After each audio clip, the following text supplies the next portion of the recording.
ஆஷிக்கு என்ன வேணும் அப்படின்னா, I wanted to make some good money out of it அப்படின்னா. அப்போ மணின்றது உன்னோட ஒரே ஒரு ரெக்வயர்மெண்ட். அந்த ரெக்வயர்மெண்ட்டுக்கு ஏன் இவ்வளோ இடத்துல ஸ்கேட்டர் ஆகி உன்னோட எனர்ஜியை ஸ்பெண்ட் பண்ற? ஸோ நீ என்ன பண்ணு, உனக்கு தெரிஞ்ச 5 டெக்னாலஜில ஒரு 4 டெக்னாலஜிய விட்டுட்டு, ஒரே ஒரு டெக்னாலஜில நீ வந்து ஃபோக்கஸ் பண்ணு. அதுல டீப்பா நீ வந்து போ அப்படின்றத எனக்கு கைட் பண்ணாரு.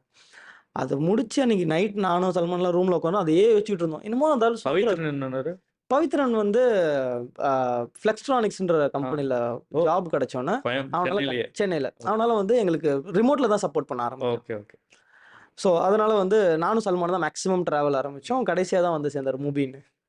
ஸோ அன்னைக்கு நைட்டு நாங்க டிசைட் பண்ணது தான். ஸோ நம்மளால தெரிஞ்ச எல்லாத்தையும் விட்டுட்டு ஒரே ஒரு இத மட்டும் நம்மளால ஃபோக்கஸ் பண்ண முடியாதுன்னு சொல்லிட்டு, லெட்ஸ் ஸ்டெப் இன்டூ எடுடெக் ஃபீல்ட் அப்படின்னு சொல்லிருக்காங்க. எங்களுக்கு தெரிஞ்ச எல்லா டெக்னாலஜியும் ஐ am good at technology.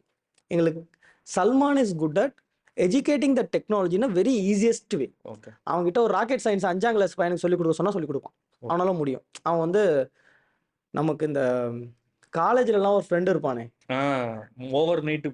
Over நைட்ல நமக்கு ஒட்டுமொத்த செமஸ்டரையும் முதல் 10 நிமிஷத்துக்கு முன்னாடி சொல்லிக் கொடுப்பான்ல. எக்ஸாக்ட்லி. அவன் வந்து அந்த மாதிரியான ஒரு இன்டெலிஜென்ட். ஓகே. அப்போ வந்து 2 பேரும் புரிஞ்சது. எனக்கு டெக்னாலஜி தெரியும். உனக்கு அந்த டெக்னாலஜி சொல்லிக் கொடுக்க தெரியும்.